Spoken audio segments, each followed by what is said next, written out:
एक इवेंट का 9 लाख 10 लाख रुपया लेती है। मेहनत कर रही हूँ तो मैं प्रॉफिट क्यों ना सोचूं? आप मुझे बताइए, जनरल बात, बट मैं उसको फ्री में क्यों करूँ? नमस्कार दोस्तों, ये हैं जया किशोरी, जिन्हें तो आप लोग जानते होंगे। ये एक श्री कृष्ण भक्त हैं और ये कथावाचक भी हैं और ये एक कथा का चार्ज 9 से 10 लाख रुपए रखती हैं।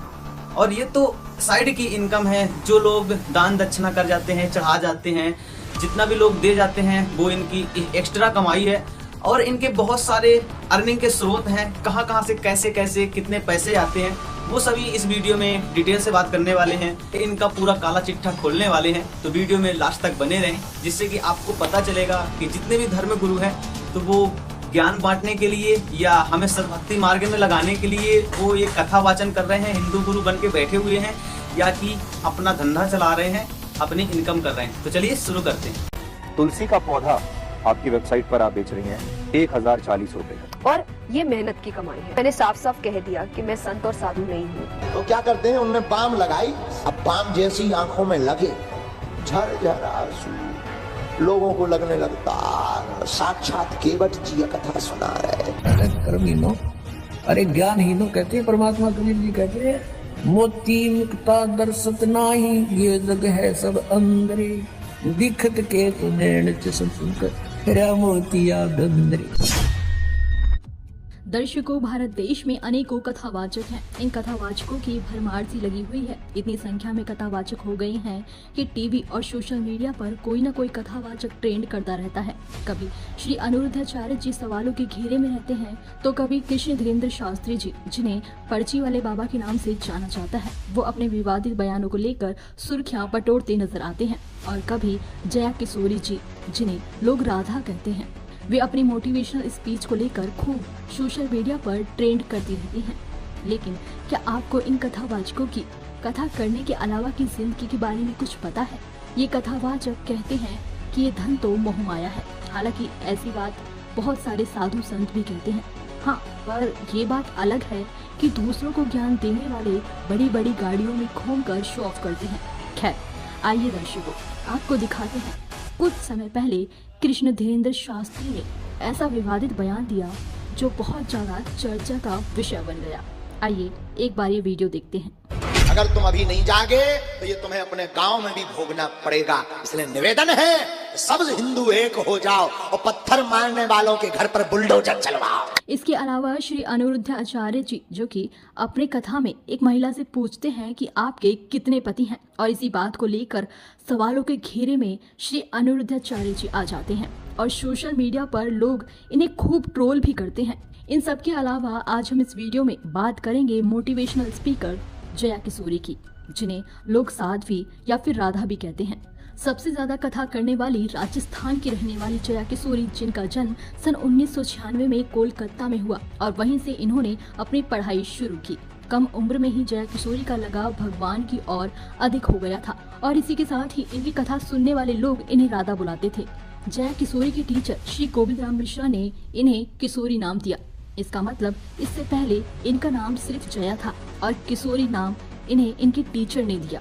दर्शकों, ये तो आप जानते ही हैं कि जया किशोरी एक मोटिवेशनल स्पीकर भी हैं और इनकी वीडियो सोशल मीडिया पर खूब वायरल भी होती हैं। आइए आपको इनका एक वीडियो दिखाते हैं। करिए, एंजॉयमेंट को अपने ऊपर हावी मत होने दीजिए। तो कोई भी चीज ऐसी नहीं होनी चाहिए जो आपको परेशान कर दे। इतना पावर आप दुनिया में किसी को मत दीजिए। अभी आपने इनका एक वीडियो देखा जिसमें जया किशोरी ये कहती नजर आ रही हैं कि एंजॉयमेंट कीजिए, पर एंजॉयमेंट को अपने ऊपर हावी मत होने दीजिए। मतलब आपको उस चीज की लत नहीं लगनी चाहिए। आइए अब आपको जया किशोरी का एक और ये वीडियो दिखाते हैं, देखिए। मुझे फोन्स का बहुत शौक है। अच्छा, हाँ, एक ही ब्रांड का यूज करती हूँ। ऐसे मैंने और भी किए हैं, पर ज्यादा कंफर्टेबल मैं एप्पल के साथ ही रही हूँ। पर मुझे हर नए, मतलब जो नया निकलेगा मुझे चाहिए। तो मुझे एक की शौक बहुत ज्यादा है, जो रेगुलरली जिसपे खर्चा होता है कि हर 1-1.5 साल में। मैंने बोला मुझे धनतेरस पे चाहिए, और मैंने बोला मुझे चाहिए धनतेरस। तो देखा दोस्तों, लोगों के पकड़ जाने का सिर्फ यही कारण होता है कि वो अपनी ही बात पे कायम नहीं रहते हैं। जो जया किशोरी थोड़ी देर पहले बोल रही थी कि इंजॉयमेंट तो करनी चाहिए, बट उस इंजॉय को अपने ऊपर हावी नहीं होने देना चाहिए, मतलब कि उसकी लत नहीं लगनी चाहिए। और इधर तो जया किशोरी को ही मोबाइल की लत पकड़ के बैठी हुई है। उन्हें हर वर्ष नया मोबाइल चाहिए, एप्पल का, आईफोन, न्यू ब्रांड का जो भी आएगा उनको चाहिए, तो बस चाहिए, कुछ भी हो जाए, ये आदत से वो मजबूर है। तो जय किशोरी जी, पहले आप अपने आप को संभालें, उसके बाद फिर ज्ञान बांटें। इस वीडियो को देखने के बाद हमें ये सीखने को मिलता है कि दूसरों को ज्ञान देना आसान है, लेकिन उस पर अमल करना बहुत मुश्किल है। जैसे जय किशोरी के लिए है, इन्हें आईफोन का खूब शौक है। मार्केट में न्यू आईफोन आते ही इन्हें वो चाहिए और चाहिए ही चाहिए। आइए अब इनका एक और वीडियो देखते हैं। तो आते हैं लोग, कैसे होगा, क्या होगा, एग्जाम में पास कैसे होंगे कि नहीं होंगे, और शादी कब होगी मेरे बच्चे की। और फिर मैं हमेशा कहती हूँ मुझे ही नहीं पता मेरी कब होगी, तो मैं आपके बच्चे का क्या बताऊँ मुझे। इस वीडियो में जया किशोरी कहती हैं कि लोग मेरे पास आते हैं और अपने बारे में पूछते हैं, हमें नौकरी कब मिलेगी, हमारे बच्चों की शादी कब होगी। लेकिन इनका कहना है कि इन्हें अपना ही नहीं पता तो वो दूसरों का क्या बताएंगी। ये बात तो इन्होंने बिल्कुल सही कही। वाकई में इन्हें अपना नहीं पता तो ये दूसरों का बताएंगी क्या, क्योंकि यह वास्तव में कोई संत बाबा या आध्यात्मिक मार्गदर्शक नहीं है, बल्कि सिर्फ एक पैसा कमाने का उद्देश्य रखने वाली मोटिवेशनल स्पीकर हैं। कथा करना और भगवान का तो सिर्फ नाम होता है, बाकी असली काम तो इनका पैसा कमाना होता है। और जया किशोरी जी कथा करने के लिए जहाँ भी जाती हैं तो इनका चार्जेस 9 से 10 लाख रुपए होता है। वैसे तो अन्य और भी कथावाचक हैं जो 5 से 10 और 10 से 15 लाख रुपए कथा करने के लेते हैं। भगवान के नाम पर आंसू बहाकर और लोगों को कथा के नाम पर लुभाकर यह चार्ज लिया जाता है। रूमाल में बाम लगा लेते, विक्स रूमाल बाम। अब वो बाम लगा के ऐसे, अच्छा तो जब वनवास की कथा आती है तो रोना पड़ता है, अब आंसू निकलती नहीं। अब भक्तों को कैसे पता लगेगा कि वनवास में राम जी जा रहे हैं तो व्यास जी दुखी है।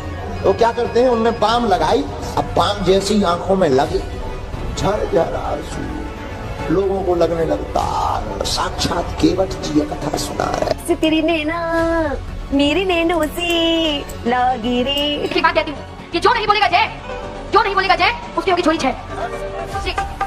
कथा करने के साथ साथ एक मोटिवेशनल स्पीकर होने के साथ साथ एक बिजनेस वुमेन भी है। जी हाँ, इनकी एक वेबसाइट है जहाँ पर ये कुछ प्रोडक्ट सेल करती हैं, जहाँ पर इनकी फोटो से लेकर तुलसी के पौधे तक सब कुछ सेल किया जाता है और उनके दाम आप देखेंगे तो वाकई में आप भी चौंक जाएंगे।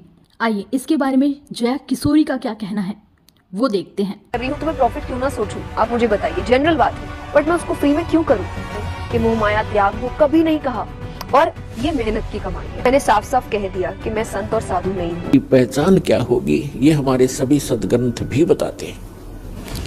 सतगुरु की सबसे पहली पहचान बताई है कबीर परमात्मा जी ने अपनी प्यारी आत्मा धर्मदास जी को, कि जो संत मम सत शब्द दरढ़ावे वाह के संग सब राड बढ़ावे। ऐसी संत मेहनतन की करनी और धर्मदास में तो से वर्णी।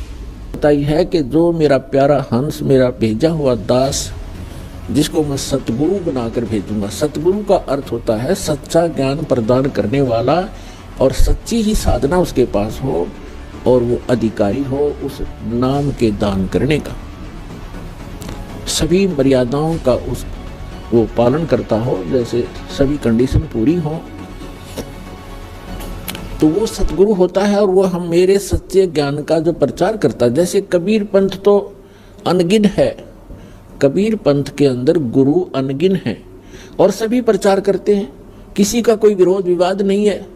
हरिदास ने जिस दिन से सच्चा ज्ञान प्रारंभ किया है उसी दिन से हर तरफ से विरोध प्रारंभ हो गया था, लेकिन परमात्मा साथ होता है तो विरोध लास्ट में व्यर्थ ही होता है उन लोगों का, और फिर उनको पछताने के अतिरिक्त कुछ भी हाथ नहीं लगता। ये तो पहली पहचान बताई है। फिर दूसरी बताई है कि सतगुरु के लक्षण कहूँ मधुरे बैन विनोदे, 4 वेद 6 शास्त्र वो कहे 18 बोधे।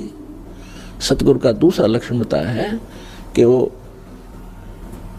एक विशेष ज्ञान प्रदान करता है और सर्व सदग्रंथों को आधार मानकर अपना ज्ञान प्रचार करता है। सभी सदग्रंथों का, सभी धर्मों के मूल ज्ञान का वो ज्ञाता होता है। तो दर्शकों आज की वीडियो में सिर्फ इतना ही, फिर मिलते हैं एक और नई वीडियो के साथ। दर्शकों इस वीडियो के बारे में आपकी क्या राय है हमें कमेंट बॉक्स में जरूर बताइए। अगर आपको ये वीडियो अच्छी लगी हो तो वीडियो को लाइक जरूर कीजिए। अगर आप चैनल पर नए हैं तो चैनल को सब्सक्राइब करके ऑल नोटिफिकेशन को भी ऑन कर लीजिए, जिससे आपको हमारी हर नई वीडियो की नोटिफिकेशन मिलती रहे सबसे पहले। धन्यवाद।